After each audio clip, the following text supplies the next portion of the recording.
Can the Carolina Panthers find a way to stop the run this weekend in New York? We'll ask Josh Klein of the Riot Report right here on Locked On Panthers. You are Locked On Panthers, your daily Carolina Panthers podcast. Part of the Locked On Podcast Network, your team every day.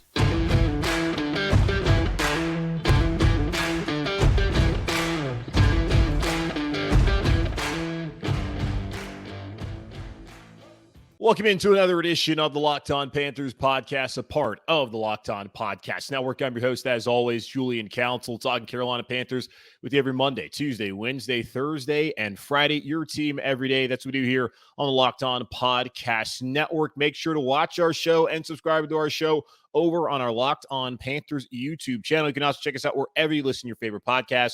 Just be sure to rate, review, and subscribe so you don't miss a single episode of Locked On Panthers. And be sure to follow me, Julian Council, on Twitter at Julian Council, where every single Friday I answer your weekly Friday mailbag questions. To participate in this week's edition of the weekly Friday mailbag, either at me or DM me on Twitter at Julian Council. Today's episode of Locked On Panthers is brought to you by LinkedIn. LinkedIn Jobs helps you find the candidates you want to talk to faster. Post your job for free at linkedin.com/LockedOnNFL. As I told y'all, my hope throughout the season is to have a guest on every Wednesday. Today, we'll start off with Josh Klein, who covers the Carolina Panthers for the Riot Report. And I don't want to just get into conversation of this past weekend's game against the Cleveland Browns and the week ahead against the New York Giants. I really want to get into a discussion of just the general tenor of the fan base, because the Riot Report is a part of the Roaring Riot, and he is around a ton of fans. Of course, he is a Carolina Panthers fan. So I just want to really have a discussion with him about where Panther fans are after one game, where I've seen a lot of people who are just absurdly upset, in my opinion. Now, feel the way you want to feel, but a lot of people that are upset, I get it. You're done with Rhule and losing another game, especially where they couldn't stop the run. At times, they looked disorganized. The offense was anemic. Those are all the same things that we've seen the past 2 years here in Carolina, and you're just ready for it to be over with. I did take some positives away from that game, despite the Carolina Panthers being downright awful on offense for the majority of the game. They were right there and had an opportunity to win that game, and they went down the field and took the lead. They found something in the second half, and not something we could really say a year ago or with Teddy Bridgewater. And defensively, not much that you can really take away from that game. But the fact that they played terribly and they still had a chance to win, and it took a 58-yard field goal and two unfortunate and probably one of them egregious calls by the officiating, that's what led to a loss at the end. I think there can be some positives taken from that. You can also wonder, though, why is Matt Rhule's team not better prepared entering year three? And I'm sure someone right there is saying, exactly, that's my point. That's why I'm upset with Matt Rhule. I just don't think I've ever seen it this bad here. Having grown up in Charlotte, seeing the Hornets leave town, looking at the Panthers having had the great season in 2003 and going to the Super Bowl, and then the Jimmy Clausen years, the years where we had to sit through just terrible quarterback play. I mean, the Jake Delhomme game, returned the ball over 6 times against Arizona. Like, I've seen ups and downs, and I just don't think the fan base's morale has ever been so low. And quite honestly, it's concerning. I had someone the other night ask me through my Twitter DMs if I still liked covering the Panthers. Like, yeah, I still like talking about the team.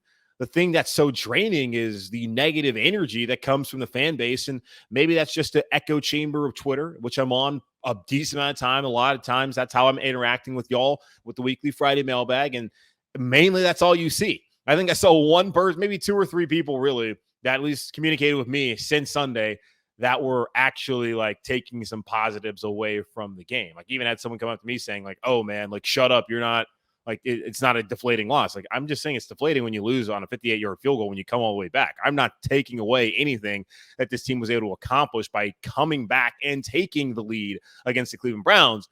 But yeah, year 3, you play like crap week 1 and you go up, you get a drive that you have not gotten the last 2 years from your quarterbacks. You win that game. That is momentum that you can carry in the season. That kind of shows, oh man, maybe this team is turning the corner. Maybe this team is learning how to win. Like, that's my overall point. So we'll talk to Josh Klein about it, how he feels about this team right now, how he feels about the fan base's energy surrounding his team, and all that here in just a moment on Locked On Panthers. As you gear up for fall, you need the right people on your team to help your small business fire on all cylinders. LinkedIn Jobs is here to make it easier to find the people you want to talk to faster and for free. Create a free job post in minutes on LinkedIn Jobs to reach your network and beyond to the world's largest professional network of over 810 million people. Then add your job and the purple hashtag hiring frame to your LinkedIn profile to spread the word that you're hiring so your network can help you find the right people to hire. Simple tools like screening questions can make it easy to focus on candidates with just the right skills and experience so you can quickly prioritize who you'd like to interview and hire. It's why small businesses rate LinkedIn Jobs #1 in delivering quality hires versus leading competitors. LinkedIn Jobs helps you find a candidate you want to talk to faster. Did you know every week, nearly 40 million job seekers visit LinkedIn? Post your job for free at linkedin.com/lockedonnfl. That's linkedin.com/lockedonnfl to post your job for free. Terms and conditions apply. All right, back here on Locked On Panthers. And as promised, Josh Klein from the Riot Report. You can follow him on Twitter at Josh Klein Drools. I'm sorry. At Josh Klein Rules. My fault. That seems like less of a misspeak and more of a on purpose roast right off the bat. So glad to be here. Excited to be here. Glad to have you back, man. I know we did this a couple times last year. Good to have you after week one. I told my listeners that it's something I want to do on a weekly basis. Not talk to you every week, but have someone on every Wednesday. So thank you for being our first Wednesday guest here on the show. I want to get into... Before we start, I would just like to tell your audience that the way that Julian invited me onto the show was saying, hey, do you want to come on to the show? Because I forgot that there's nothing good on Tuesdays. And then I was like, oh, so that makes sense. When there's nothing good to talk about, you know who's perfect for that is Josh Klein of the Riot Report is here to just, I don't know if we can curse on the Locked On Network. No, we can't. Just a BS about the Carolina Panthers when nothing is going on. News is Josh time. Well, yes and no, because you are a content machine, so you're going to give us a good content, some good perspective.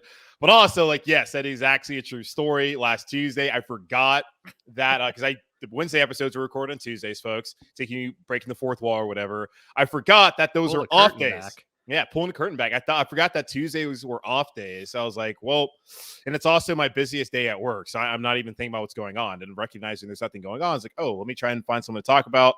And that's why I hit you up. But I figured it out. But let's get into it, though. We'll talk about the game on Sunday, and we'll talk about the game coming up against the Giants and yada, yada, yada. But I first kind of want to talk about the state of the franchise because you do have a job with the Roaring Riot, and you speak to a lot of Panther fans. You help them enjoy this experience that they seem to all not being enjoying anymore.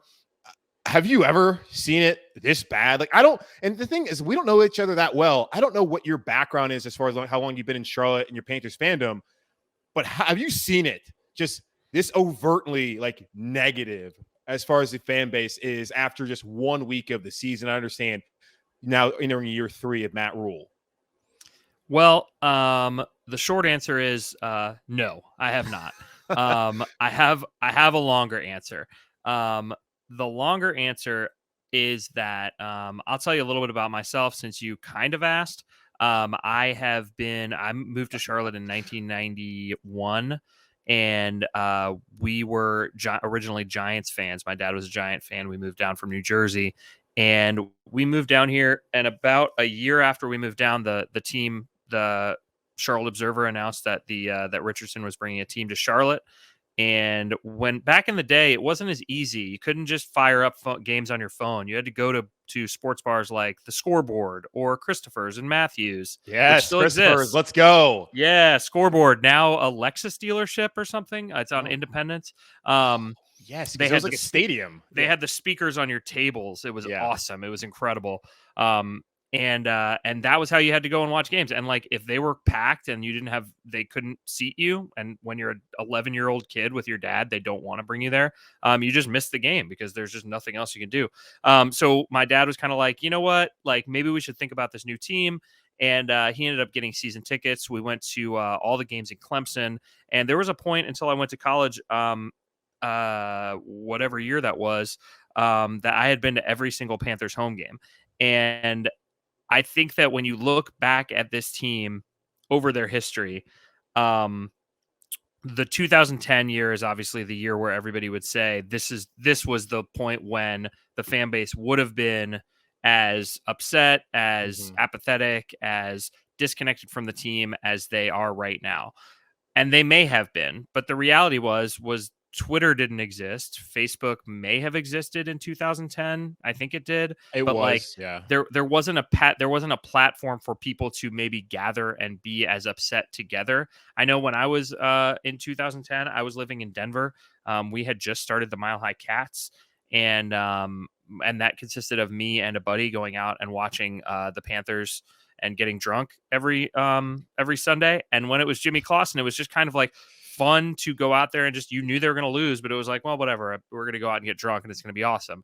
But I wonder if social media had been around, if there had been if you would have just gotten in this like echo chamber, because we know that the where we live, right, is actually a very small part of Panthers fandom. I think it's not every single person that loves the Panthers, the 75 million people that follow them on Facebook or that interact with them, the 70,000 people that show up to the games.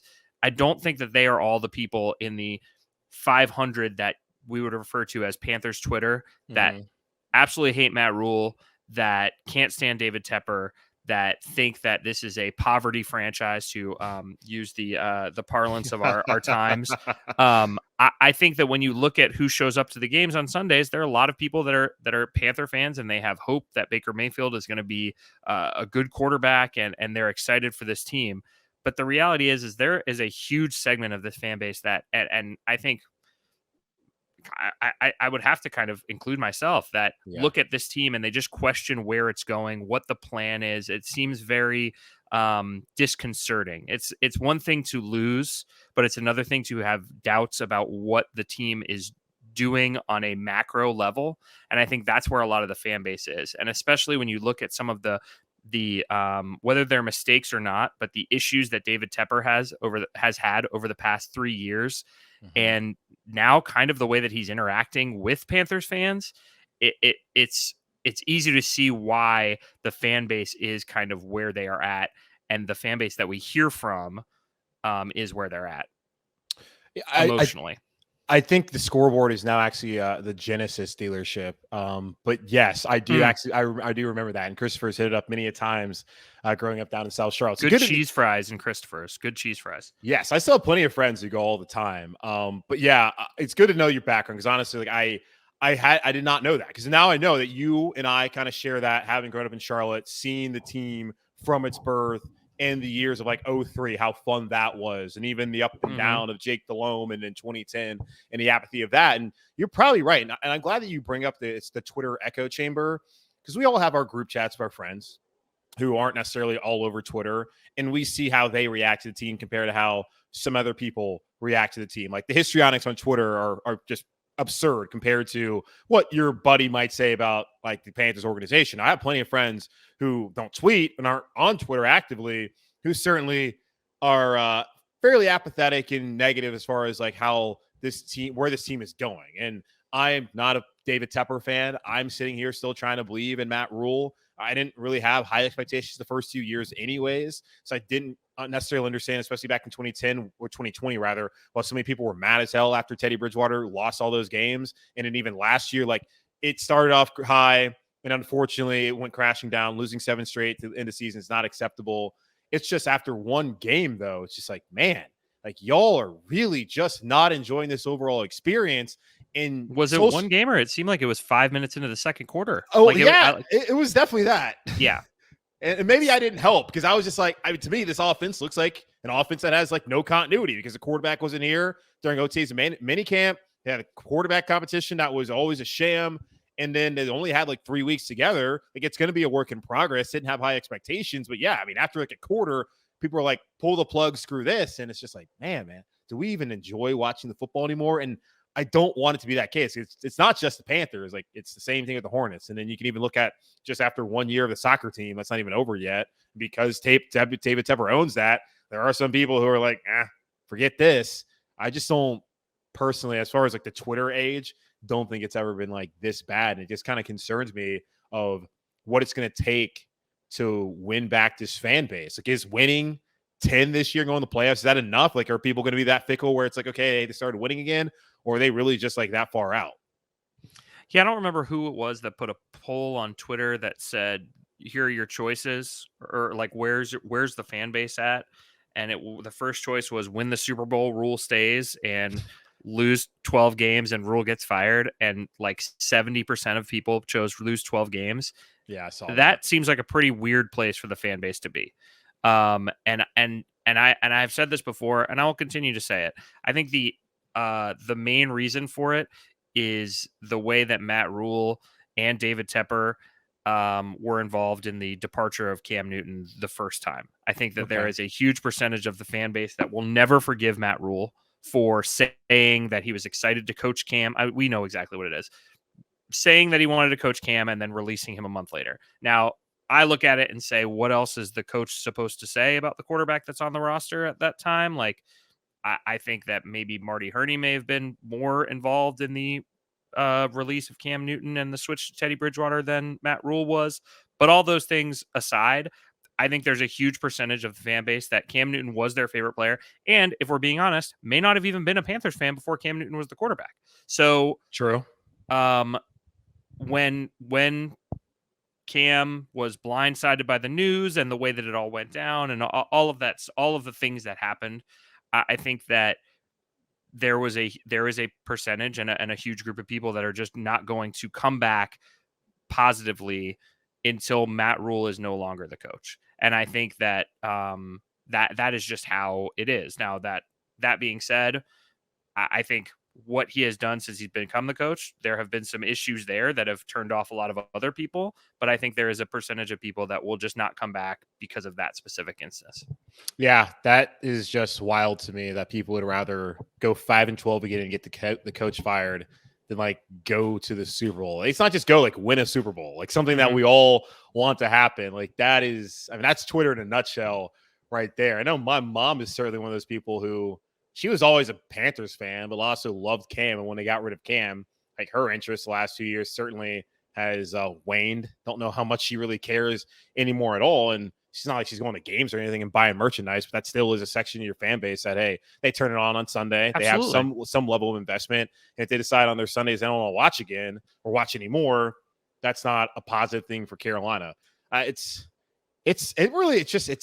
because it's like, man, I feel like they have done some things as far as like Fitterer goes, Scott Fitterer, that they've done things to where they aren't that far away. And looking at Sunday's game, as bad as they were right there in position with the lead to win that game. In the last 2 seasons, they are not in that position, in my opinion. Like, that is growth, but they still lost the game, and they still showed a lot of the same concerning things we've seen the last 2 seasons, which leads us to having this conversation about just the overall tenor of the fan base and kind of where everyone's head's at right now. And that is deeply concerning. Yeah, they're in a bad spot. I think the fan base is in a bad place right now, and I think they really needed to win on Sunday. And I think that what you saw was there was a lot of orange in that crowd. Obviously, we knew that was going to happen. And let's be honest with you, I work for the Roaring Riot. We say a lot of stuff about how mad we are that away fans are there. But guess what? We as away fans go to other stadiums, and it's pretty easy to get tickets no matter where you are. Guess what? We buy group seats at Lambeau Field. The Packers themselves sell them to us. It's not like we have to we got to StubHub all these things. No, the Packers will sell us a big chunk of tickets where we can show up in Panthers black and blue. All teams do this. They want to sell the tickets. And it's just in this day and age between StubHub and SeatGeek and all those other things, it's just not as hard to get a ticket to an away game as it used to be. And that being said, there were too many Browns fans there because if you were a Panthers fan and you were selling, you could make extra money, you probably sold your ticket, especially one of the apathetic Panther fans that we were just talking about. Absolutely. But the other side of that is that in that fourth quarter, from the Robbie Anderson touchdown until Cade York kicked a field goal, that was a Panthers home game. It was loud in that stadium. The Panthers crowd did a did what they were supposed to do from whenever that happened. Was 7 minutes left in the fourth quarter with the Robbie touchdown. From that moment on, all of the first 53 minutes that had been terrible, the first 25 minutes where they were booing the offense every time they would go off the field, all that was gone. And in that particular moment, it was like, okay, the Panthers could win their fan base back. I think if you saw Baker Mayfield, who they had gone out and gotten, who maybe you had some doubts about, throw up a perfect passer rating in the fourth quarter, lead them to 17 points, throw a 75-yard touchdown, 55 yards in the air off platform, a throw that Sam Darnold probably doesn't make and Teddy Bridgewater certainly can't make. If you see that happen and then they go down and then he leads them down, they kick a field goal and they win, then you say, hey, you know what? That was exciting. I'm ready to watch this game. I'm ready to maybe I can be more invested in this team. But when you get kicked in the testicles, just like you have in every close game, not even for the past 2 years of the Rhule era, it seems like the Rivera era for the 3 years before that. Definitely 2019 games too. Yeah, that's it's just tough to get invested, and then and you're 1 week into the season and you're saying, you know what, I'm not watching the Giants game next week. I just can't do it. I can't be involved this week. Yeah, I get it. And the thing too with the Browns fans, like there's too many Browns fans that live in Charlotte, and that's going to be an issue that we're going to combat. They live everywhere. And I look, if I lived in Nashville, I was an idiot and paid to go see the Panthers play in the preseason. Like, you got completely ripped off. But that was the only time to see the team in Nashville. Yeah, like, of course. Totally. Like, if you live here and you want to go see your team, I totally get it. And it's like, that's part of fan experience. And you talk about y'all do the same thing, you have to take over. You want to go see these other games. It's just, it has gotten to the point where it's just like, you're already in a transplant city where there's plenty of people like ourselves that have grown up here and have come back. And there's plenty of second generation Panther fans. It just a lot of times feels like they don't even exist because they're just like you drowned out by all the transplants that come here. And then also just losing in their own stadium being taken over sometimes. So you're right, though. They are playing well. That will be a Panthers home game. So my hope is that they can just start winning games. We have 3 more home games in the next 4 weeks for people to go to. All of them are winnable too. So I think absolutely. I kind of said before the season, and I will continue to say it, if they don't come out of this first 5 games 3-2 or better, I think I would imagine David Tepper will step in. That is my gut feeling. Like, wow. I understand the contract. There's a lot of money, the buyout, et cetera, et cetera, et cetera. At a certain point, this dude is just too proud and can read the writing on the wall and will say to himself, you know what, things have got to happen. And if you cannot come out of this stretch of Jacoby Brissett, Daniel Jones, Kyler Murray, who you've owned for the past 4 years, Jameis, and Trey Lance, without 3 victories, how are you going to handle it when the next 5 games are Tom Brady? I don't have them off the top of my head. Tom Brady, Matt Stafford. I'm not going to get there. Mariota's probably in there too. But exactly. No, I understand your point. And that's the thing about Sunday, where that was a winnable game. Mm-hmm. I went into it concerned about the run game, and that played out the way that I guess you really should have thought it was going to play out, considering how they were against the run a year ago. And they haven't really added anybody this offseason to make you think that they're going to stop the run. But that's a good point. I would just hope, man, like after 5 games, like why even bring the guy back? That's a decision that you're going to make. But that's also a question that I think we should be asking in general. But yeah, I'm sure you asked it a bunch of times at the end of last season. So I was on board with bringing him back for a 3rd year. Expectations weren't super high. It wasn't like it was a complete bleep show like Joe Judge in New York. And what kind of message did that send to give a guy a 7-year contract and then pull the plug after 2 years? Like, what coaches are going to be attracted to this job? That's just my kind of thought process as far as how the Panthers would have been perceived. But it also is one of 32 jobs, and someone's going to want it. Is that just going to be the right someone? We'll see. But let's take a quick pause here. Then let's come back, talk a little bit more about the game on Sunday, and look ahead to what we got coming up this upcoming Sunday against the New York Giants at MetLife Stadium. BetOnline.net is your number one source for all your pro and college football betting needs and sports info this season. Find all the latest football league developments, game matchups, news, and podcasts.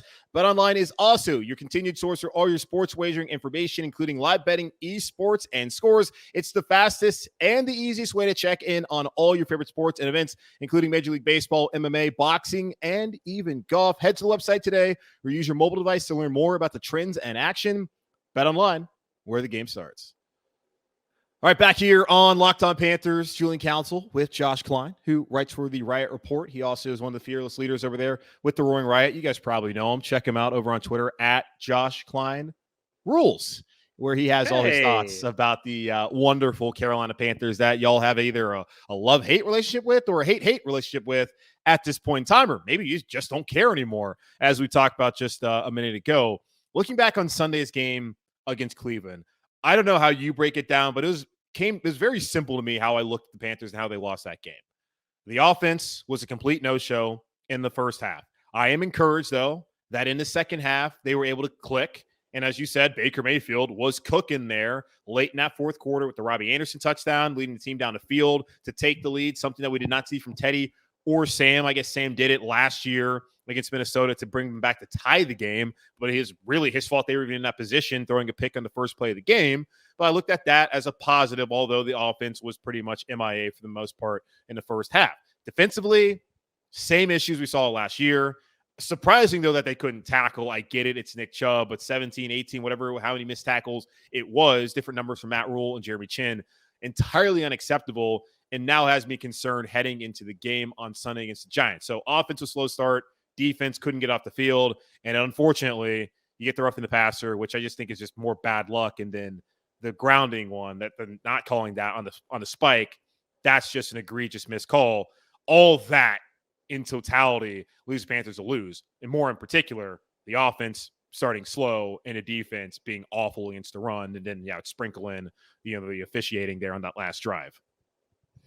Yeah, I mean, I think I caught some flack, I think, on our favorite social media that said when I was like, yes, the calls were bad at the end, but they did this themselves with the first half offense and the run defense for the whole game. And a lot of people were like, no, the calls. You can't put yourself in a position for the referees to lose you the game. So, and they did that by being the worst offense I've ever seen in my entire life for 28 minutes. They're terrible. So they're like literally unwatchable.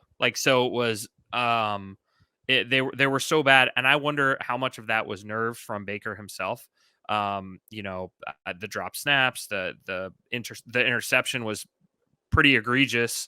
I mean, he's going to be a pro and take the blame for everything, which he should, because that's what you're supposed to do when you're the quarterback. But the reality is that they were just so bad in the first half that the fact that they were able to battle back, I wonder, is a combination of the Jacoby Brissettedness of it all, mm-hmm.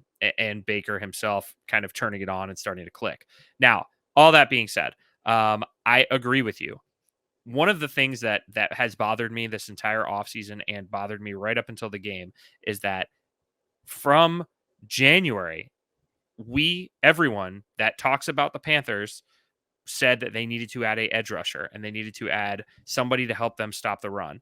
And now here we are 3 days after week one, sorry, magic of podcasting, and talking about how they did not have enough beef up front and they couldn't set the edge and they got run all over. And Saquon is going to do the exact same thing on this Sunday, because I don't think that I just don't think that it is a matter of, yes, missed tackles, obviously, yes, run fits, obviously, all that stuff is going to help. But the reality is there are some runs that when you look at them, the Browns just looked so much physically bigger than a lot of those guys on that defensive line for the Carolina Panthers. Like Frankie Louvu is not a guy that should be trying to, set the edge against a pulling guard. Like, that's just not a good spot for him. You're not putting him in a good spot to succeed.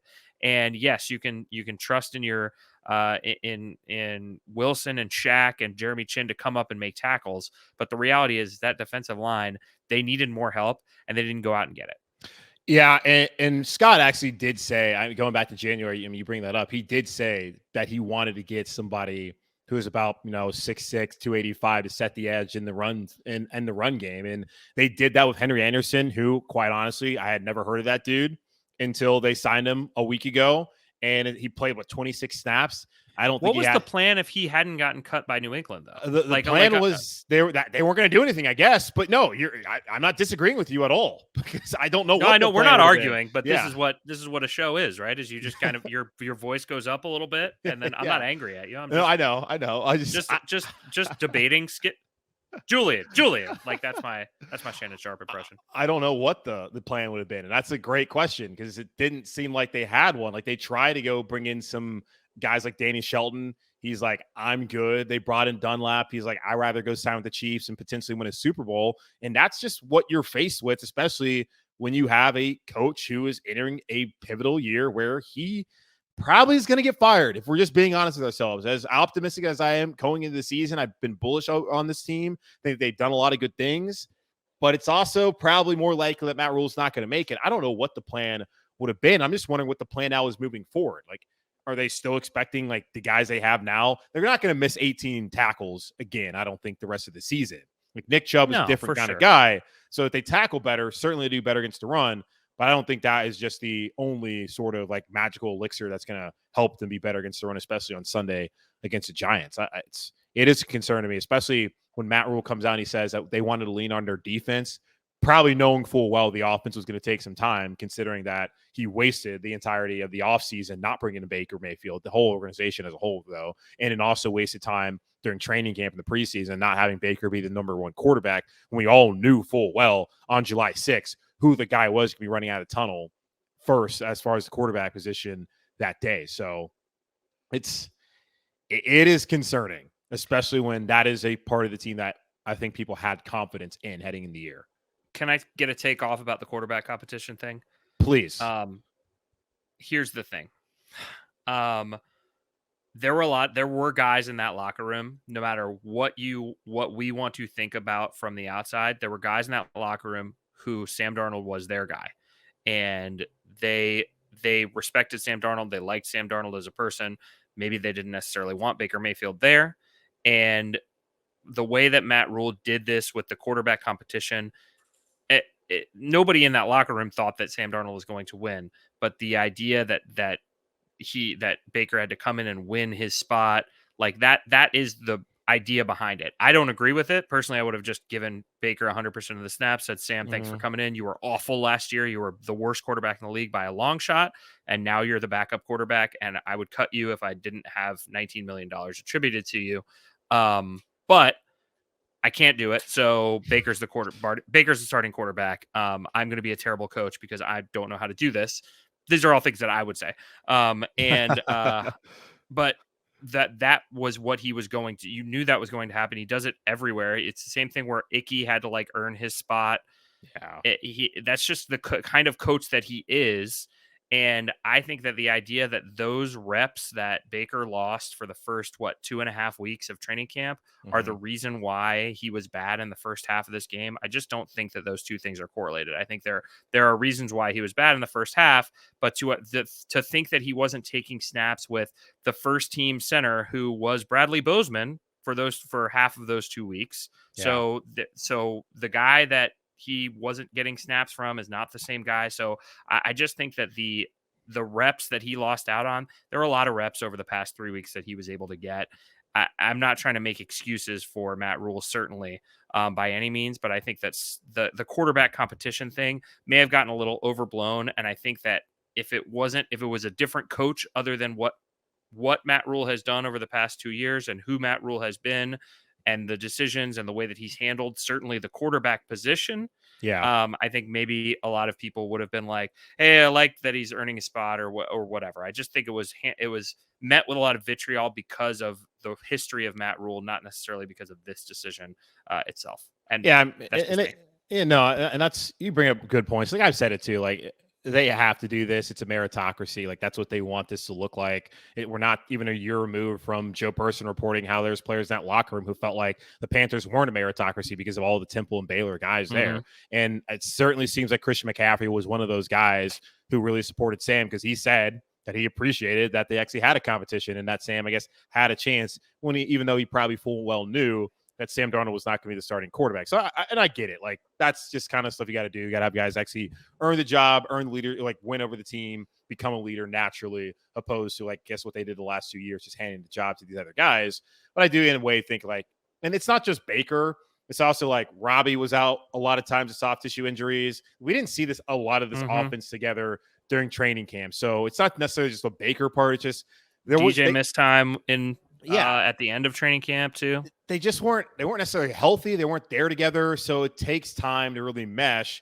And we saw that play out there in that first half on Sunday. And what we saw in the second half, especially in the fourth quarter, again, should be encouraging, hoping that that is what we see off the bat on Sunday afternoon against the Giants. Let's just kind of get you out of here on this, Josh. What is your read on Sunday's game? You've already kind of said that you think Saquon's probably going to do the exact same thing that Nick Chubb did on his defense. I mean, overall, what's your read on this game as they head into what is already become basically a must-win? Now, must-win, not necessarily because if they lose, the season's not over, but a lot of people are going to say season's over. Yeah, it's interesting. The Giants are coming, like, I think this is the first time the Giants have been over 500 in like 7 years. Is that 2016 or something like that. Yeah. I couldn't believe it. So, and they are, I mean, when you talk about riding high, like Brian Daboll is dancing in the locker room with his guys. Like, I mean, I read this interesting, this really good column by Connor Orr today. And he was saying that he was talking about the Nathaniel Hackett terrible decision to roll out the Brandon McManus to kick a 64-yard field goal instead of trusting the guy that you just gave $50 million signing bonus to. And he was like, obviously that didn't work. But guess what? Sometimes the thing that shouldn't work does work. Like Brian Daboll called this weird 2-point conversion flip play that Saquon Barkley had to break 3 tackles and Saquon himself into the end zone. And guess what? He's a hero. He's a Giants legend because he called this terrible play call. You know who else?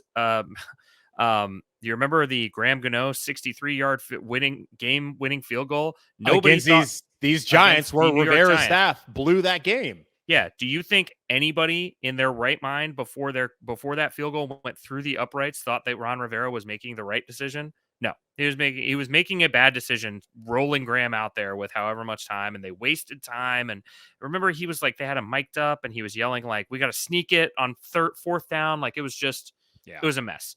The point is that the Giants certainly seem like they're going in this direction where this is video is going in an upward trend, and the Panthers certainly seem like they're going on a downward trend.